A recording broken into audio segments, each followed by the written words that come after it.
For most of human history, there were no bedrooms, no dating apps, no weddings with flower decorations and choreographed dances, no awkward first messages, no perfumes, no restaurants, no relationship advice videos, and yet, somehow, your ancestors still managed to meet each other, fall in love, have children, and perpetuate the human species for over 300,000 years. Which raises a strange question. How exactly did ancient humans mate? I don't mean the biological mechanics. That part is obvious.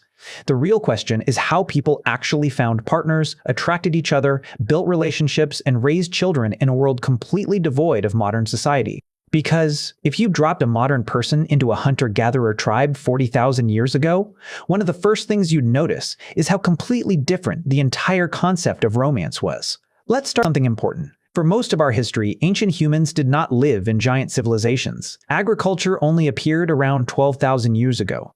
Before that, humans lived in small bands, usually between 20 and 50 people, constantly moving across landscapes in search of food, water, and shelter. Your entire social universe was tiny. You knew everyone personally. Every argument, every friendship, every breakup, and every attraction happened in front of the whole group. There was no disappearing after an awkward interaction, no ghosting. If you embarrassed yourself around someone, you still had to wake up next to them, sitting around the exact same fire the next morning. Anthropologists studying modern hunter-gatherer societies have found that these groups are extremely social. People spent nearly the entire day together, walking together, hunting together, sharing food together, which meant attraction worked very differently. Today, humans often meet through carefully managed situations, dating profiles, curated photos, short text conversations. But ancient humans saw each other constantly in everyday life. They watched how someone handled stress, how generous they were with food, whether they were lazy during long migrations, whether they panicked during danger. In small tribes, reputation was everything. And strangely, humor may have mattered more than muscles. Anthropologists have consistently found that in hunter-gatherer groups, good storytellers and funny people are considered highly attractive. A famous study of the Agta people in the Philippines found that skilled storytellers are highly sought after as mates and actually tend to have more children than others in their group. Think about that for a second. The ability to make people laugh around a fire may have helped shape human evolution itself, and this makes perfect sense. In a world without money, cars, or status symbols, personality became much more visible.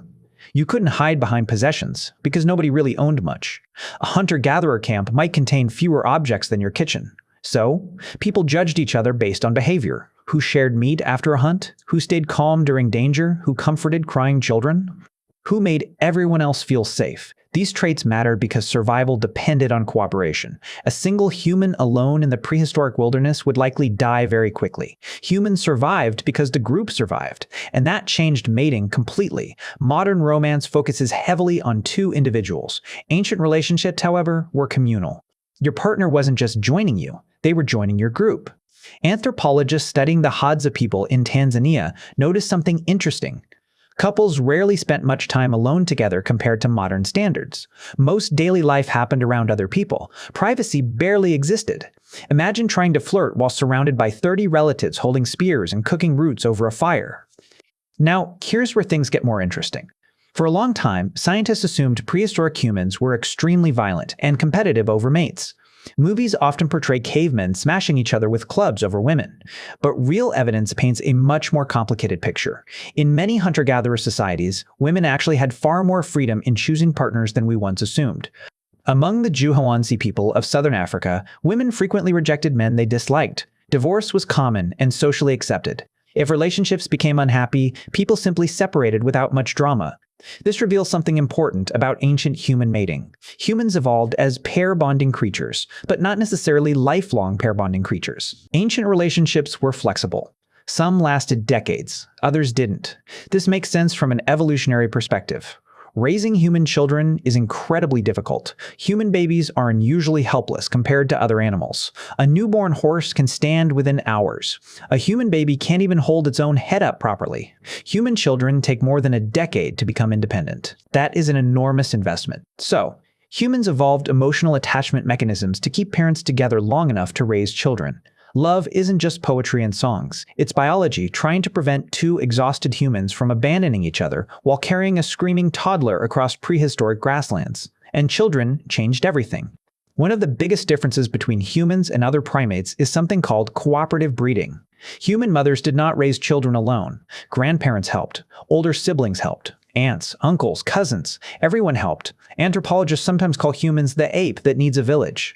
This may also explain why human females experience menopause, something incredibly rare in the animal kingdom. Evolutionary biologists call this the grandmother hypothesis. Grandmothers became so vital in helping raise grandchildren that living longer after their reproductive years actually benefited the survival of the species. Your grandmother may exist today partly because prehistoric childcare was a team project. So, what did ancient humans actually find attractive? Some things were surprisingly familiar. Health, strength, and confidence mattered. But beauty standards were also shaped heavily by survival. Body fat, for example, was viewed differently depending on food availability. In environments where starvation was common, having some body fat signaled health and survivability rather than laziness. Scars carried social meaning too. A scar from hunting could signal experience and bravery instead of imperfection. Even smell mattered more than it does today. Modern humans constantly erase natural smells using deodorants, soaps, and perfumes. Ancient humans did not. And humans are far more sensitive to smell than most people realize. Studies have found that people subconsciously prefer the scent of potential partners with immune systems different from their own.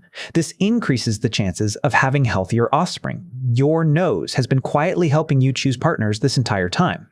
Now, imagine a prehistoric night. A group gathered around a fire under a completely dark sky filled with stars. No phones, no electricity, no traffic sounds, just conversation, laughter, insects, and flames crackling in the darkness. This was where much of human bonding happened. In fact, anthropologists believe fire transformed human relationships. Before fire, nighttime was dangerous. Early humans likely stayed quiet and alert to avoid predators. But fire created safety. Suddenly, humans had extra hours together after dark. During those hours, people talked, stories emerged, jokes emerged, music emerged. Romance, in many ways, evolved beside campfires. Ancient humans probably saw each other age much faster than we do. Life was physically brutal. Constant walking, injuries, childbirth without medicine, droughts, and hunger. A 35-year-old hunter-gatherer likely lived significantly older than a modern 35-year-old office worker. And yet, older individuals were deeply respected because knowledge mattered enormously. An older person knew migration routes, dangerous plants, animal behavior, seasonal patterns. Competence mattered. Reliability mattered. Knowledge mattered. Over time, human mating became tied to something unusual: cooperation. Most animals compete primarily through raw physical dominance. Humans compete partly through social intelligence. Can you build trust? Can you maintain friendships? Can people depend on you? Can you function inside a group without causing chaos? These became survival traits. And they're still with us. Even modern dating quietly revolves around ancient instincts shaped tens of thousands of years ago. Confidence signals competence. Humor signals intelligence. Kindness signals reliability. Jealousy reflects a fear of losing an investment. Love reflects attachment mechanisms designed to keep families together. Underneath the smartphones, the megacities, and modern culture, your brain is still running ancient software. And maybe the strangest part of all this is that prehistoric humans were probably emotionally much more similar to us than most people imagine. They loved, they flirted, they got rejected, they felt heartbreak. They'd probably lay awake at night wondering if another person liked them back. Archaeologists have discovered ancient burials where humans were laid to rest holding each other. In some famous graves, evidence suggests flowers were carefully placed beside bodies tens of thousands of years ago. That means someone mourned them, someone cared enough to stop, grieve, and remember. For all our technology, modern humans are still driven by many of the same emotions that existed beside prehistoric fires under ancient skies. Because deep down, the human story has always been the same: people searching for connection in a dangerous world.